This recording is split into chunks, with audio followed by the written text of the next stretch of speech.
Él no es polémico, solo es una persona brillante. Y eso a la gente le aterroriza. Es el epítome del sueño americano, pero también es la viva representación de la pesadilla americana. El señor Trump tiene que entender que el mundo no gira alrededor de su pene. Nunca antes había pensado, ese es el hombre que quiero que se postule para la presidencia, pero madre mía, ahora le adoro.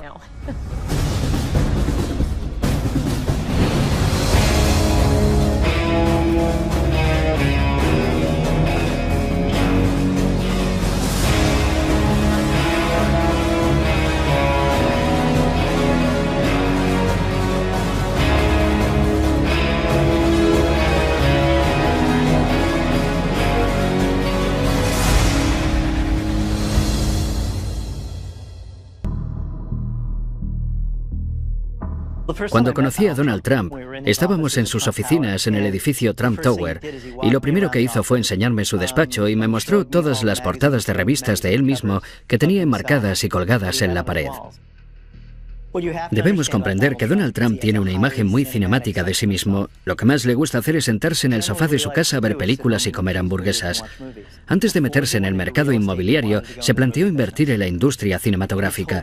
Me dijo que había pensado en mudarse a Hollywood para convertirse en productor de cine. Durante el tiempo que estuve con él no dejaba de hablar sobre películas o actores que le fascinaban. Un día me dijo que Clint Eastwood era la mayor estrella de cine de todos los tiempos. Y entonces me vino la imagen de Clint Eastwood apartándose el poncho por encima del hombro interpretando a El hombre sin nombre, paseando los dedos por encima de su revólver. Así es como Donald Trump se ve a sí mismo. Por eso, entrecierra los ojos. Creo que ha practicado la mirada de Clint Eastwood 1 millón de veces frente al espejo. Y se imagina a sí mismo llevando a cabo el rodaje de una película producida por Trump, dirigida por Trump y escrita por Trump. Se titularía La vida de Trump.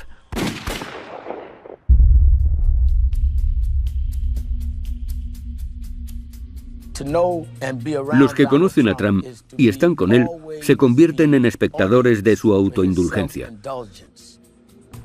Una vez viajé en helicóptero con Don King y Donald Trump, y fue algo surrealista, porque me pasé todo el viaje callado, escuchando cómo se contaban el uno al otro lo grandiosos que eran. Y no lo digo como algo negativo, simplemente estaban promocionándose. Ni siquiera escuchaban lo que decía el otro, hablaban sin parar. Cuando llegamos a Atlantic City, dijo: sobrevolad el paseo marítimo, quiero que el reverendo Al vea mi imperio. Y entonces me dijo: soy el dueño de ese hotel y de ese otro. Y me enseñó una zona donde pensaba construir el Trump Taj Mahal. Junto al paseo había una zona subdesarrollada, mayoritariamente ocupada por afroamericanos, y le pregunté: ¿y qué impacto tendrá eso en sus vidas? No respondió a la pregunta, lo único que hacía era fanfarronear y hablar. Recuerdo cuando empezó a ser muy conocido dentro del movimiento Beather. Él insistía en que Barack Obama había nacido en Kenia, con lo cual no estaba cualificado para ser presidente, porque según la Constitución, para serlo debe ser ciudadano estadounidense y haber nacido en el país. Donald Trump decía: no solo es extranjero, sino que es africano, no tiene derecho. Al final tuvimos una reunión con él en su despacho. Me dijo: no soy racista, simplemente tengo dudas sobre el presidente. Le pregunté: ¿qué dudas? Ya han demostrado claramente que nació en Hawái. Han presentado el certificado de nacimiento. No me lo creo, no podemos comprobar su autenticidad. ¿Comprobar su autenticidad? Le dije: señor Trump, usted está jugando con esta idea de que es diferente a nosotros y de que es africano. No ha hecho otra cosa más que divulgar acusaciones infundadas y gratuitas contra el presidente. Pero al final te das cuenta, así es Trump. Y siempre que te encuentres con él vas a recibir el mismo mensaje contradictorio.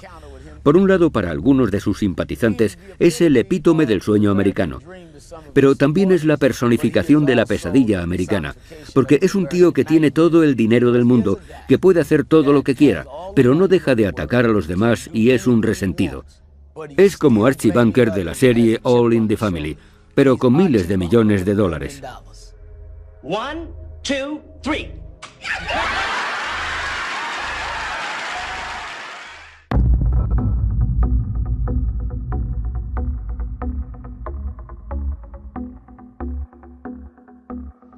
Le conocí porque en las clases de economía realizamos un caso de estudio sobre un libro llamado El arte de la negociación, uno de sus libros más vendidos. Y me dejó fascinada, porque estaba lleno de códigos de tiempo. Era como repasar un día cualquiera en la vida de Donald Trump. Llamar a esta persona, llamar a esta otra, llamar a mi abogado. Se veía el funcionamiento interno de esta gran mente. Hablaba de cómo destruir a la competencia. Era tan provocativo. Él lo ve todo como una partida de ajedrez. Y yo soy una ávida jugadora de ajedrez. Mientras leía el libro no dejaba de pensar. Para él, todo es como una gran partida de ajedrez. Cuando oí hablar de The Apprentice, lo anunciaban como una entrevista de trabajo. Si tienes lo que hay que tener, si quieres vivir como yo, manda tu currículum para ser mi becaria. Y nos lanzamos de cabeza. ¿Quién no quiere ser multimillonario? ¿Quién no quiere vivir en el Trump Tower y tener un ejército de mayordomos a su disposición?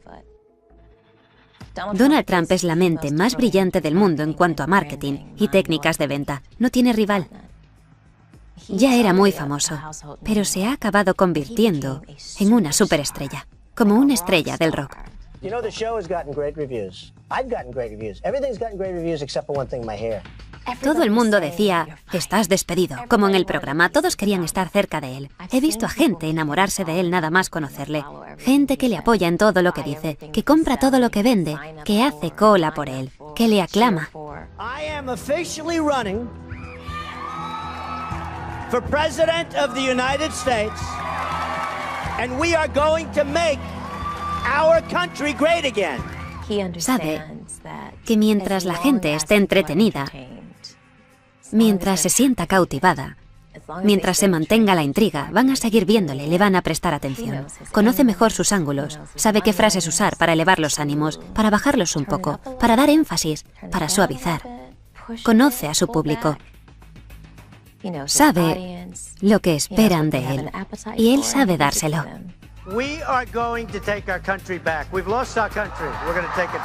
Se ha convertido en un icono cultural. Creo que se ha vuelto adicto. Cada vez quiere ser más famoso, porque nunca es suficiente. Wow. Get those teleprompters out of here. We're going to have some fun, right?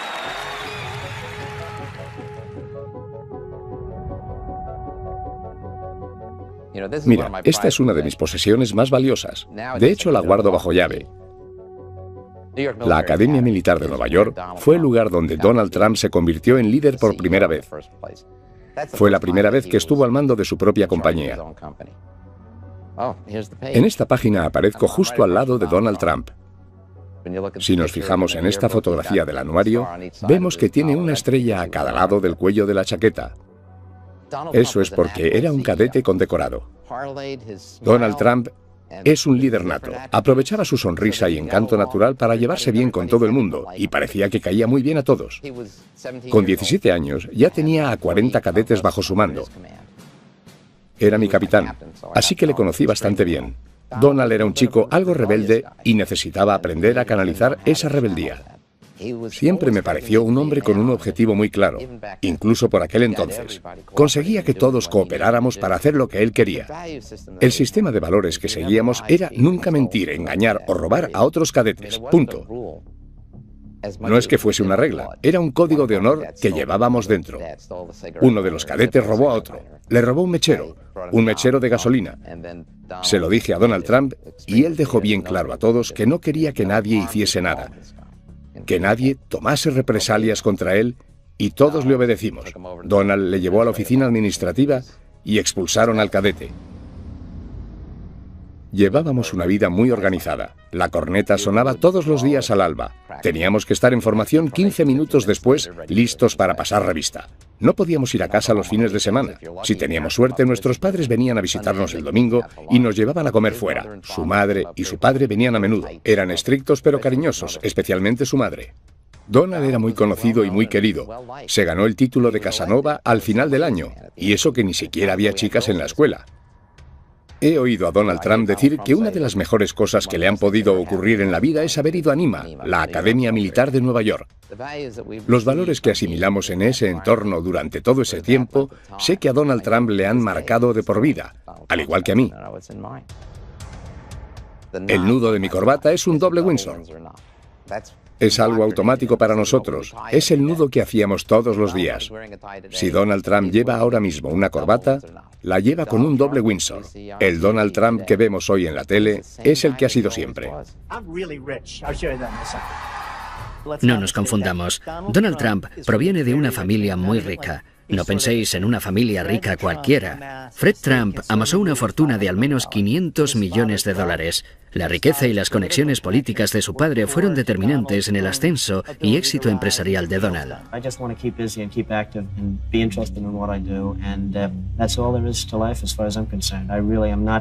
Looking to make tremendous amounts of money. I'm looking to enjoy my life, and if that happens to go with it, that's fabulous.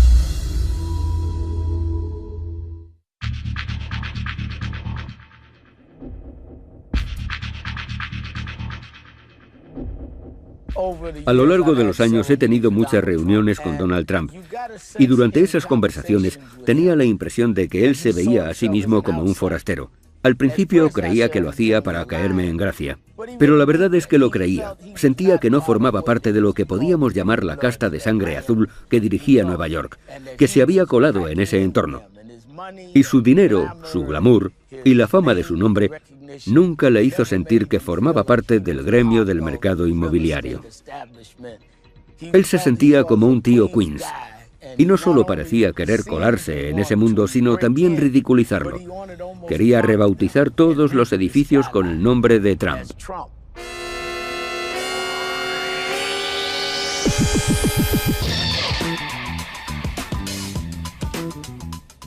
Donald Trump me llamó tocapelotas y estoy muy orgullosa de ello. Soy una auténtica neoyorquina, de los pies a la cabeza, nacida y criada aquí. Las décadas de los años 60 y 70 fueron unos años muy peligrosos, los peores años de la historia de Nueva York. Todos teníamos miedo de ser atracados. Si llevabas anillo de compromiso, le dabas la vuelta o te ponías un guante encima. Incendios, asesinatos, revueltas, violaciones. Donald Trump fue uno de los primeros en aprovecharse de Nueva York cuando estaba de capa caída, aunque de una forma positiva.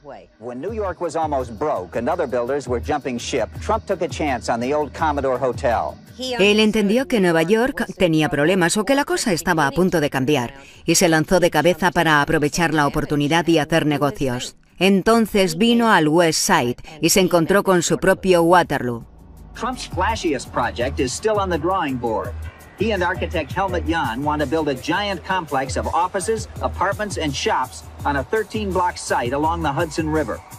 Quería construir un muro de 20 metros a lo largo de West Side, en el cual debajo habría un aparcamiento de 9.000 plazas, un centro comercial de 185.000 metros cuadrados, sobre el cual se erigía un edificio de 150 pisos, el edificio más alto del mundo, flanqueado por otros 6 edificios que también estarían entre los más altos del mundo. Habría diezmado por completo toda la economía en varios kilómetros a la redonda, no solo en el West Side.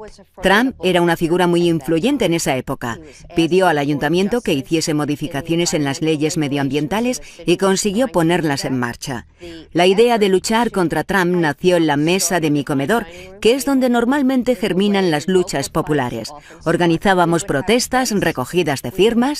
Nos apoyaba Tony Randall, Paul Newman, Bill Moyers, Lauren Bacall. En un momento dado teníamos 7.000 miembros. No nos sentíamos intimidados por él ni anulados por su arrogancia. Teníamos una misión. Sabíamos lo que estábamos haciendo. Demandamos al ayuntamiento. Para ello, tuvimos que reunirnos con el gran Donald, que era tan arrogante como cabía esperar.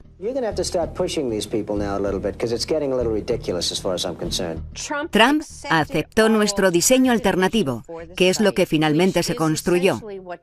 Comprendió que lo que queríamos llevar a cabo era un proyecto mucho más razonable y factible. Me encanta recordar ese momento. En un momento dado, reculó y dijo: «Creo que habéis mejorado este proyecto».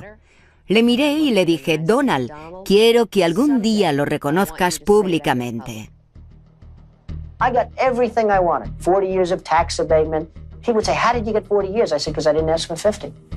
Siempre le digo a todo el mundo que quiero que en mi epitafio diga: Donald Trump me llamó tocapelotas.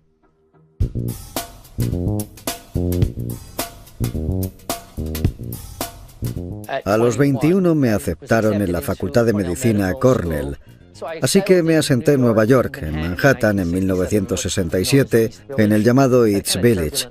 Sentía que el East Village era perfecto para un rebelde como yo, porque era una zona donde vivían muchos rebeldes, mucha gente que luchaba contra el Estado y la clase dirigente. Donald Trump quería construir en la zona de casas bajas del Soho una torre de apartamentos disfrazada de hotel para evitar las leyes urbanísticas, cuando en realidad iba a ser un edificio residencial, lo cual está prohibido. Creía que la gente del Soho éramos paletos y que podía aprovecharse de nosotros. Lo siento, Donald, si hay algún paleto aquí eres tú, porque no tenías ni idea de dónde te estabas metiendo.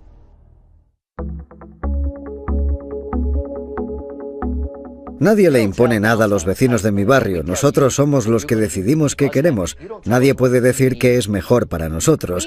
Inmediatamente pusimos una demanda contra la construcción. Sabíamos que iba a ser un edificio residencial, no un hotel. ¿Quién compra apartamentos a $20.000 el metro cuadrado cuando hay una demanda interpuesta? Nadie, y así fue. Después de un tiempo no había vendido ni uno. De hecho, se inició la ejecución hipotecaria y se subastaron. Así que nos salimos con la nuestra. Queríamos un hotel y eso fue lo que conseguimos. Donald Trump no consiguió lo que quería, se quedó sin su edificio residencial. Solo consiguió quedarse en bancarrota. Trump, haz lo correcto. Sigue las leyes, no eres mejor que nadie.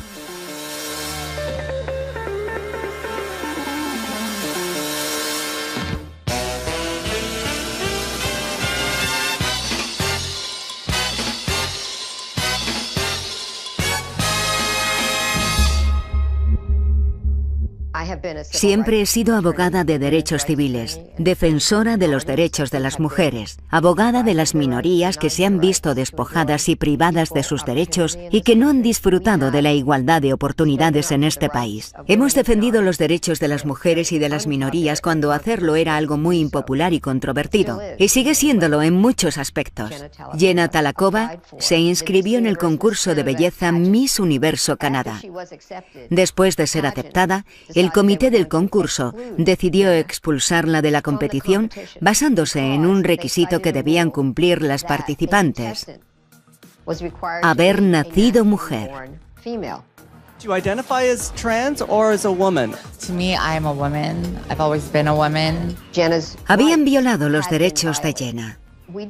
Decidimos dar una rueda de prensa para dirigirnos a Donald Trump, que era el dueño del concurso, para poner fin de una vez por todas a esta discriminación tan flagrante.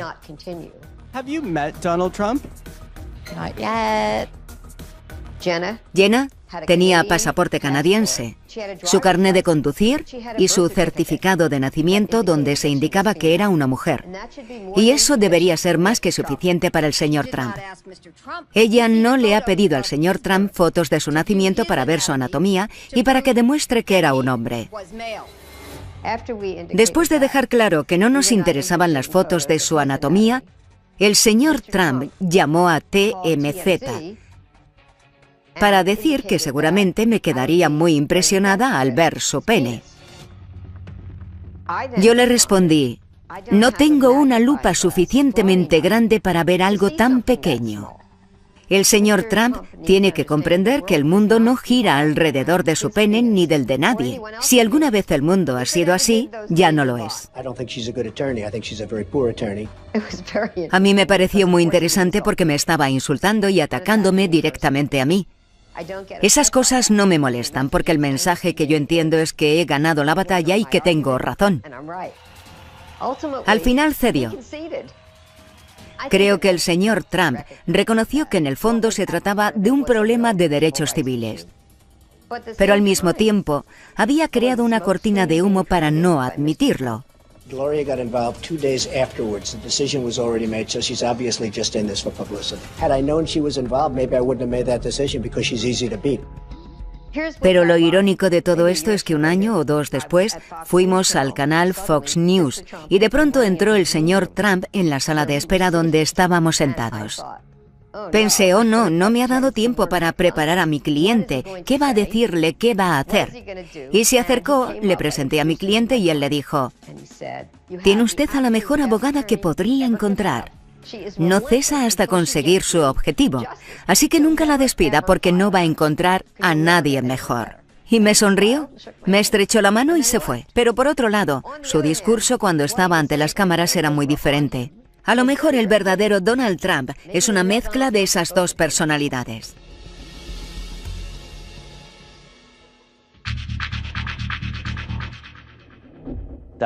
Donald Trump quería formar parte de la NFL y aprovechar un terreno muy bien cotizado que poseía en Manhattan. Donald pensó, a la NFL le vendría bien tener otro equipo en Nueva York, especialmente si jugase en Manhattan. La NFL no invitaba a Donald a entrar. La dirección de la NFL resistía sus esfuerzos de entrar en ese exclusivo club.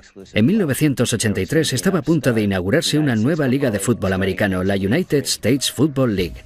Donald tenía un juguete nuevo, un equipo de fútbol americano profesional. We now have strong ownership.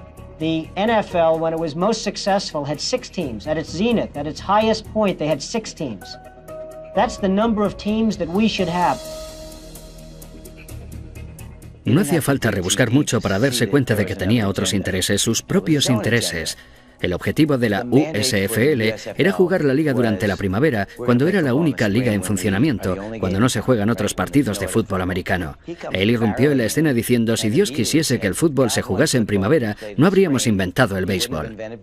My attitude has always been the spring was a wasteland, and I came into this league on the basis and predicated on the fact that I thought the league would move to the fall, and they have.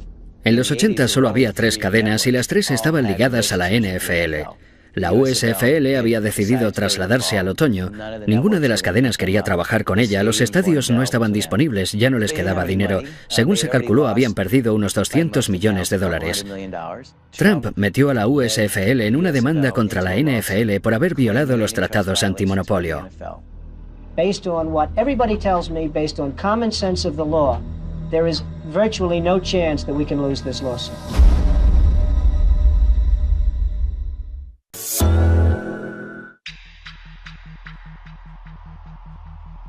Sin duda la USFL ganó la batalla, pero perdió la guerra.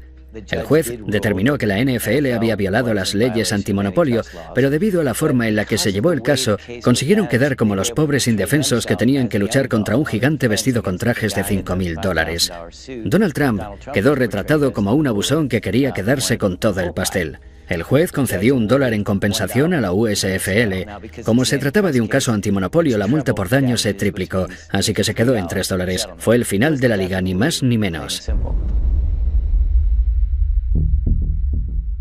En 2009, la ESPN lanzó una serie llamada 30 for 30, una serie de documentales pionera.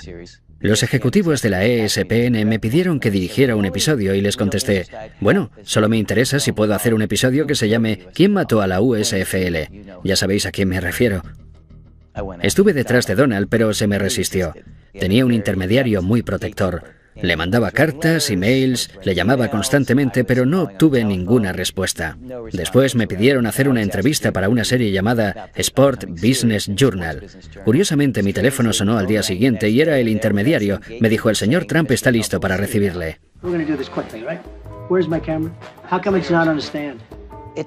Parecía que no quería estar ahí. Todo le molestaba. Quería pasar a la siguiente pregunta y se notaba que estaba inquieto. Era como un niño pequeño cumpliendo un castigo. Conseguimos justo lo que queríamos, y él se esforzó por defenderse como pudo, pero entonces le di el golpe de gracia. Le enseñé el cheque que el juez le había concedido a la USFL. Quiero que veas esto. Eso le sacaría una sonrisa, ¿no? Pues no. Se acabó. Esa fue la gota que colmó el vaso. Se fue dándome unos golpecitos en el hombro con condescendencia y se marchó de la habitación.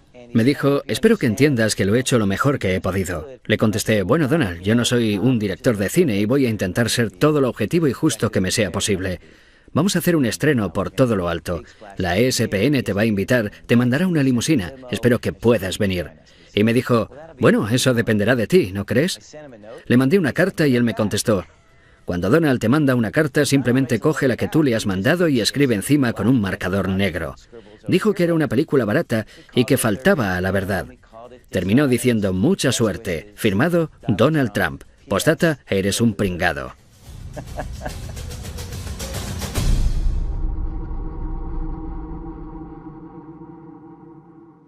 No iba a vivir en una vivienda de protección toda mi vida, y lo sabía porque mi madre nos permitía soñar, explorar y usar nuestra imaginación.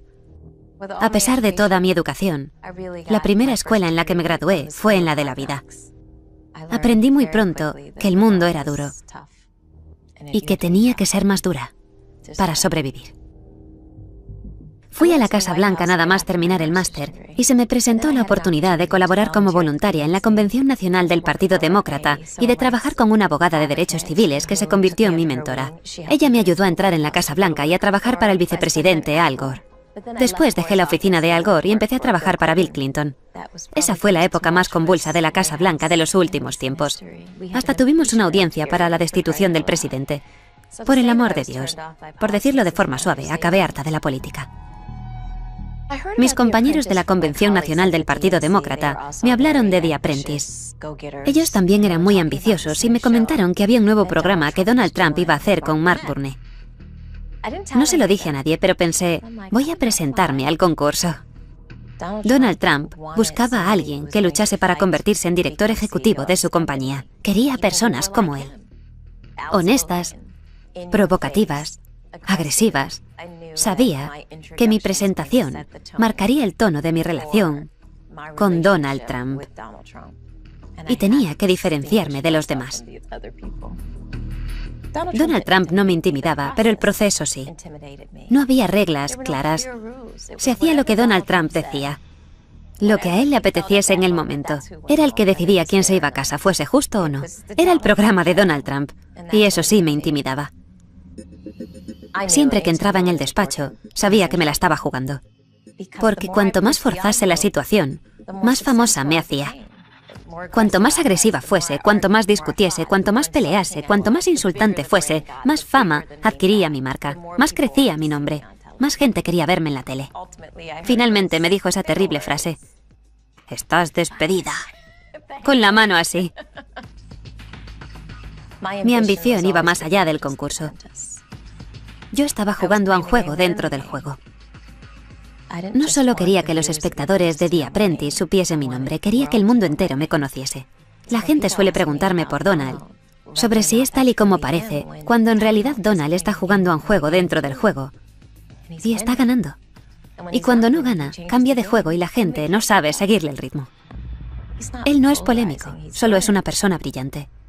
Y eso aterroriza a la gente. Donald J. Trump is calling for a total and complete shutdown of Muslims entering the United States until our country's representatives can figure out what the hell is going on.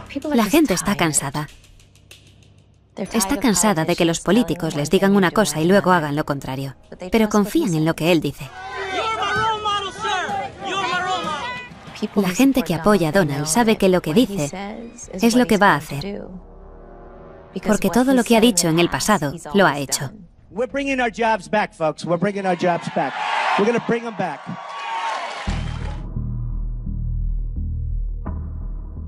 Trump es la estrella de carne y hueso que estábamos esperando. Cuando veo a Donald Trump, veo muchas más cosas y a mucha gente le pasa lo mismo. Pero desde que empezó a postularse para la presidencia, le he visto desde un prisma completamente nuevo. No imaginaba que pudiese convertirse en un candidato serio hasta que dio el discurso de los violadores mexicanos. When Mexico sends its people, they're not sending their best.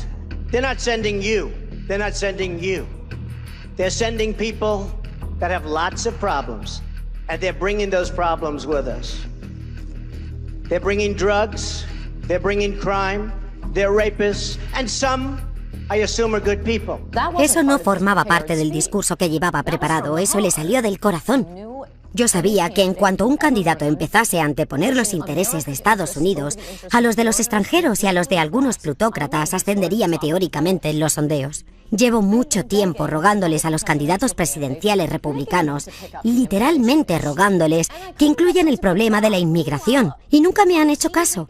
De repente Trump vio una entrevista que me hizo Jorge Ramos e inmediatamente pidió que le llevasen una copia de mi libro Adiós América. El principal tema que trato son las violaciones por parte de mexicanos. 2 semanas más tarde, cuando estaba dando el discurso presentando su candidatura, se salió del guión y empezó a hablar de los delincuentes, traficantes de drogas y violadores que México nos envía. This is hate language. This will incite violence not only against Mexican Americans, Mexicans, but also against migrants. Y cuando una semana más tarde vi que no se había retractado después de todo el escándalo, pensé, aquí está, es el candidato que estaba esperando. It's not about me, it's about you, believe me. This is a movement.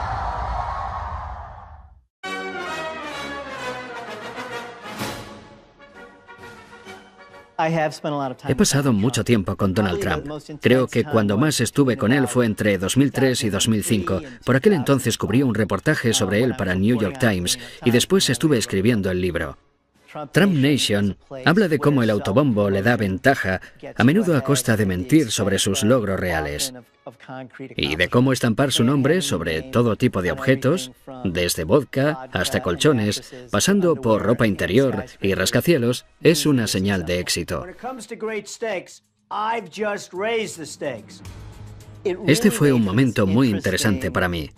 Tenía la oportunidad de escribir sobre una persona cuyo entramado empresarial era un auténtico desastre, pero que al mismo tiempo tenía una imagen pública gracias al programa The Apprentice, donde se mostraba como el dios del mundo empresarial. Hicimos muchos viajes cruzando el país a bordo de sus jets privados. Le encantan las patatas fritas, siempre tenía una gran bolsa cerca. Me llevó en su Ferrari rojo por Palm Beach y me pareció que no sabía conducirlo muy bien. Las marchas hacían mucho ruido cada vez que se paraba en un stop o que arrancaba. Le costaba mucho meter las marchas. Le encantaba que estuviese escribiendo un libro sobre él y creo que pensaba que lo íbamos a escribir juntos. Me sorprendió que estuviese dispuesto a cooperar, pero después me dijo que si le criticaba en el libro, iría por mí personalmente y diría que soy un pirado y que soy escoria y toda esa letanía de insultos tan trillados que le gusta usar. Dan Rather's a loser. Rosie's basically a loser. He's obviously in love with Adolf Hitler in some form. Justo antes de publicar el libro, me pidió que le enviase la portada. Poco después de recibirla, me llamó y me dijo, «Me encanta, parezco Superman. Me encanta». Pero igualmente me demandó. Me demandó. Me puso una demanda por $5.000 millones que creo que es la mayor demanda interpuesta por difamación en la historia de Estados Unidos. Decía que le había hecho un daño irreparable a su reputación y a su solvencia para hacer negocios. Todo se basaba en 3 páginas del libro que se centraban en el valor de su red empresarial, y en ellas hablaba de que él contaba una historia totalmente descabellada y exagerada cuando decía cuánto dinero tenía. Es falso, nunca ha sido el mayor constructor de Nueva York desde ningún punto de vista, ni teniendo en cuenta el valor de sus propiedades ni la cantidad de metros cuadrados que posee. Yo estaba dispuesto a llevar a juicio la veracidad de los hechos de mi libro. Creo que él pensaba que mi editorial se iba a echar atrás. Cuando superó el shock inicial de saber que íbamos a litigar con todas nuestras armas contra él, se dio cuenta de que, como me estaba demandando por supuestamente mentir sobre su riqueza, tendría que enseñarnos todos los recibos de sus impuestos y sus libros de cuentas, y evidentemente nunca los había hecho públicos. Durante el juicio presentamos un recuento del valor de su red empresarial elaborado por uno de sus bancos. Deutsche Bank había valorado su entramado empresarial en 2005 en unos $788 millones, y por aquel entonces él iba diciendo que tenía una fortuna de entre $5.000 y $6.000 millones. Al final contratamos a uno de los mejores abogados de Estados Unidos. Este le preguntó a Donald cómo había estimado el valor de su red empresarial. Y la respuesta de Donald fue básicamente, bueno, depende de cómo me sienta. Depende de cómo me sienta cada día y sobre todo depende de cómo me vea a mí mismo. Le plantamos cara a Donald, le quitamos la máscara para mostrar cómo era en realidad y perdió. Creo que su autoestima y su identidad están demasiado envueltas en esta fantasía de ser un megamillonario. Y en el fondo es una persona tan insegura que si no se muestra como una de las personas que merecen estar entre los 100 o los 200 primeros de la lista Forbes, no es nadie.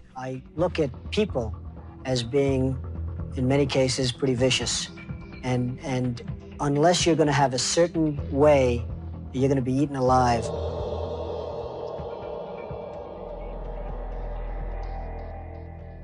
Politicians are supposed to make a lot of promises they don't intend to keep.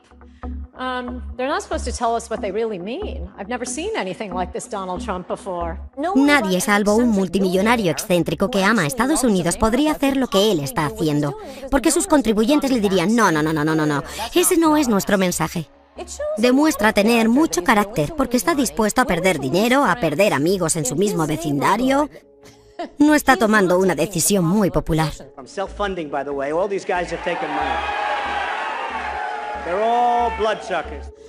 Nunca antes había pensado, ese es el hombre que quiero que se postule para la presidencia, pero madre mía, ahora le adoro. Nunca había asistido a un evento político donde la gente estuviese tan feliz, porque por fin alguien hablaba sobre inmigración, sobre comercio y sobre proteger a los americanos, y además mandaba a tomar viento fresco a los medios de comunicación y a la corrección política. Los ciudadanos llevan mucho tiempo esperando que alguien se ponga de su lado en estos asuntos. En todos sus mítines, ¿cuál es la frase que despierta más ovaciones? Voy a levantar un muro. Todo el mundo se pone en pie al oírlo. Es cuando más le aplauden. Si nota que se está alargando demasiado, que la gente empieza a aburrirse, que dice algo que no gusta, si quiere ganárselos de nuevo, empieza a hablar del muro.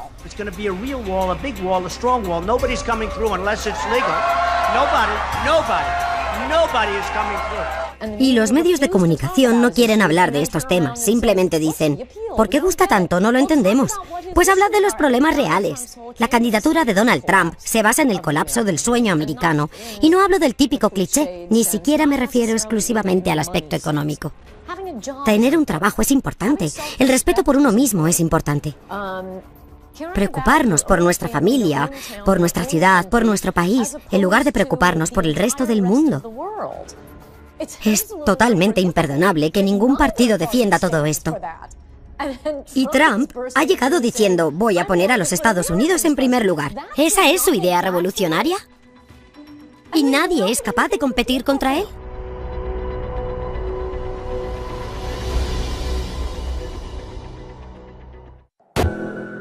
We view this as war. Don't we view this as war? It's war.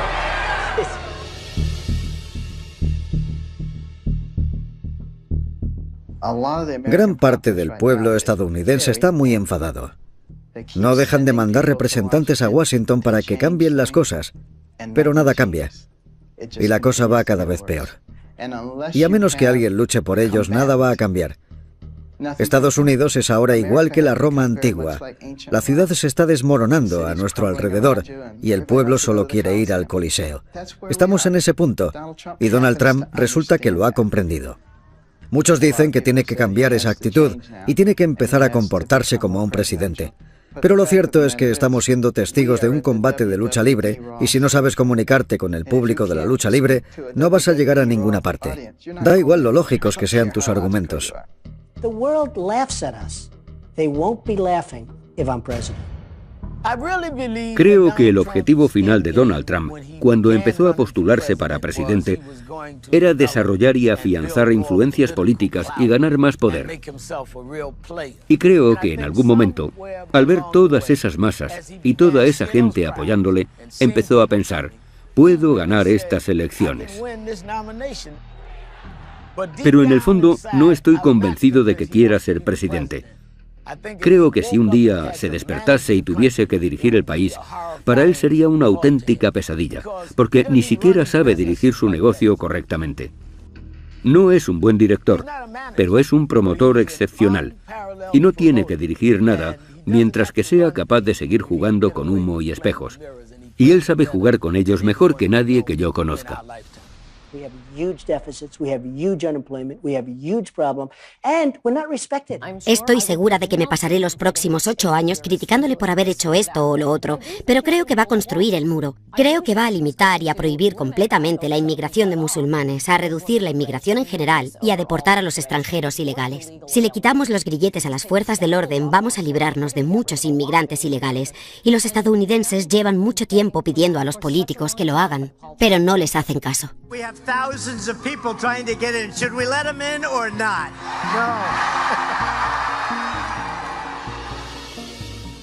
No me importa cuántas propiedades lleven su nombre. Dios le bendiga, que se haga todo lo rico que pueda. Pero las demás personas también tienen sus derechos. Cuando ataca a las minorías o a las mujeres a las que se les ha denegado sus derechos, da a entender muchas cosas sobre sí mismo. Sobre lo que está dispuesto a hacer, cómo está dispuesto a hacerlo y el tipo de persona que él cree que es. Puede que nos parezca divertido, pero debemos recordar que quien se siente en la Casa Blanca va a tomar decisiones cruciales para todos, y eso ya no es cosa de risa. Irónicamente, lo que me asusta de Donald Trump es lo mismo que le asusta al Partido Republicano. ¿Cómo volveremos a controlar todo esto? ¿Hasta cuándo va a durar? ¿Y hacia dónde nos lleva? Me recuerda a cuando de niño me llevaban a la montaña rusa de Coney Island porque no sabía dónde iba a terminar el viaje. Solamente rezaba para que terminase y que el vagón no se saliese de los raíles.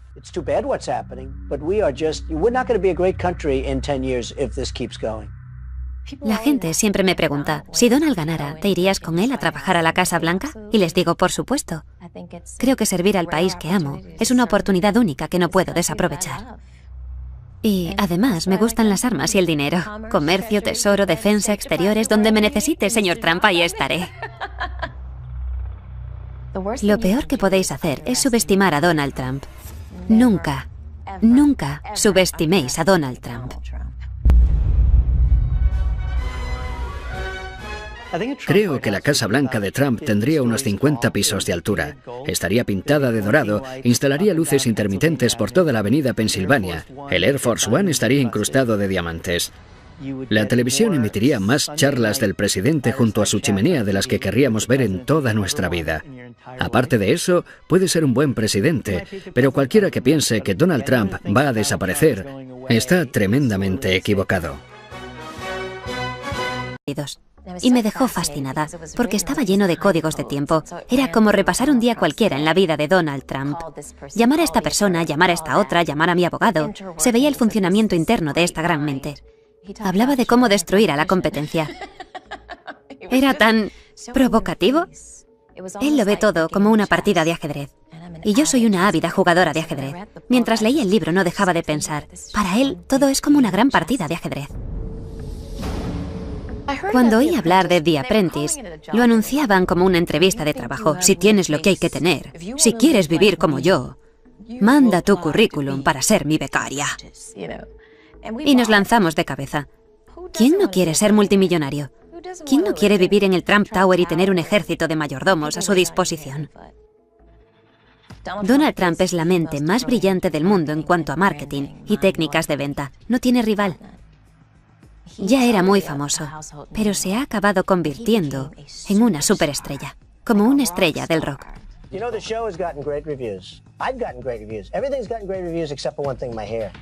Todo el mundo decía, estás despedido, como en el programa, todos querían estar cerca de él. He visto a gente enamorarse de él nada más conocerle, gente que le apoya en todo lo que dice, que compra todo lo que vende, que hace cola por él, que le aclama. For President of the United States, and we are going to make our country great again. Sabe que mientras la gente esté... Me vino la imagen de Clint Eastwood apartándose el poncho por encima del hombro interpretando a El hombre sin nombre, paseando los dedos por encima de su revólver. Así es como Donald Trump se ve a sí mismo. Por eso, entrecierra los ojos. Creo que ha practicado la mirada de Clint Eastwood 1 millón de veces frente al espejo y se imagina a sí mismo llevando a cabo el rodaje de una película producida por Trump, dirigida por Trump y escrita por Trump. Se titularía La vida de Trump.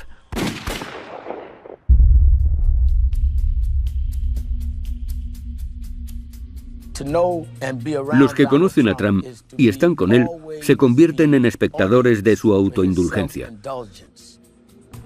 Una vez viajé en helicóptero con Don King y Donald Trump y fue algo surrealista.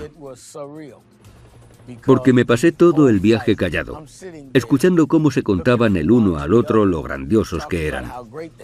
Y no lo digo como algo negativo, simplemente estaban promocionándose. Ni siquiera escuchaban lo que decía el otro, hablaban sin parar. Cuando llegamos a Atlantic City, dijo, sobrevolad el paseo marítimo, quiero que el reverendo Al vea mi imperio.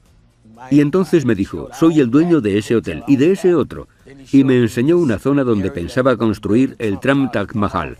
Junto al paseo había una zona subdesarrollada mayoritariamente ocupada por afroamericanos y le pregunté, ¿y qué impacto tendrá eso en sus vidas? No respondió a la pregunta, lo único que hacía era fanfarronear y hablar. Recuerdo cuando empezó a ser muy conocido dentro del movimiento Bither. Él insistía en que... Entretenida. Mientras se sienta cautivada, mientras se mantenga la intriga, van a seguir viéndole, le van a prestar atención. Conoce mejor sus ángulos, sabe qué frases usar para elevar los ánimos, para bajarlos un poco, para dar énfasis, para suavizar. Conoce a su público. Sabe lo que esperan de él y él sabe dárselo.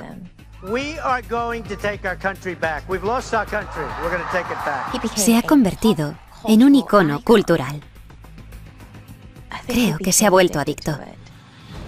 Cada vez quiere ser más famoso, porque nunca es suficiente. Wow. Get those teleprompters out of here. We're gonna have some fun, right?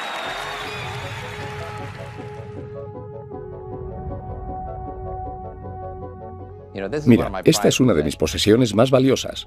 De hecho, la guardo bajo llave. La Academia Militar de Nueva York fue el lugar donde Donald Trump se convirtió en líder por primera vez. Fue la primera vez que estuvo al mando de su propia compañía. En esta página aparezco justo al lado de Donald Trump. Si nos fijamos en esta fotografía del anuario, vemos que tiene una estrella a cada lado del cuello de la chaqueta.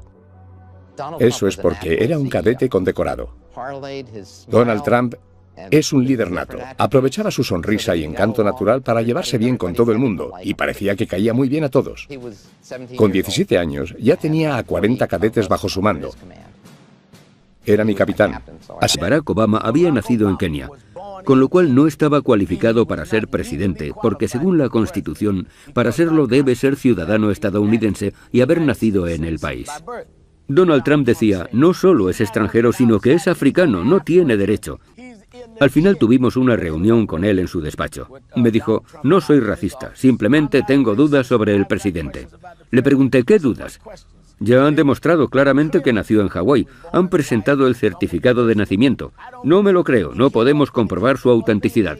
¿Comprobar su autenticidad? Le dije, señor Trump, usted está jugando con esta idea de que es diferente a nosotros y de que es africano. No ha hecho otra cosa más que divulgar acusaciones infundadas y gratuitas contra el presidente. Pero al final te das cuenta, así es Trump.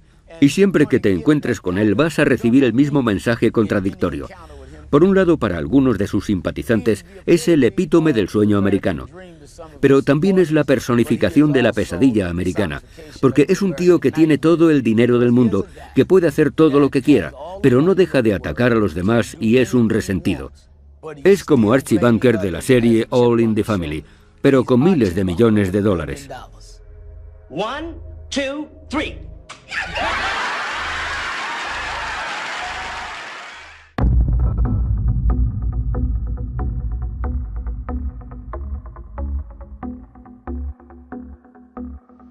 Le conocí porque en las clases de economía realizamos un caso de estudio sobre un libro llamado El arte de la negociación, uno de sus libros más vendidos. Él no es polémico, solo es una persona brillante, y eso a la gente le aterroriza. Es el epítome del sueño americano, pero también es la viva representación de la pesadilla americana. El señor Trump tiene que entender que el mundo no gira alrededor de su pene. Nunca antes había pensado, ese es el hombre que quiero que se postule para la presidencia, pero madre mía, ahora le adoro.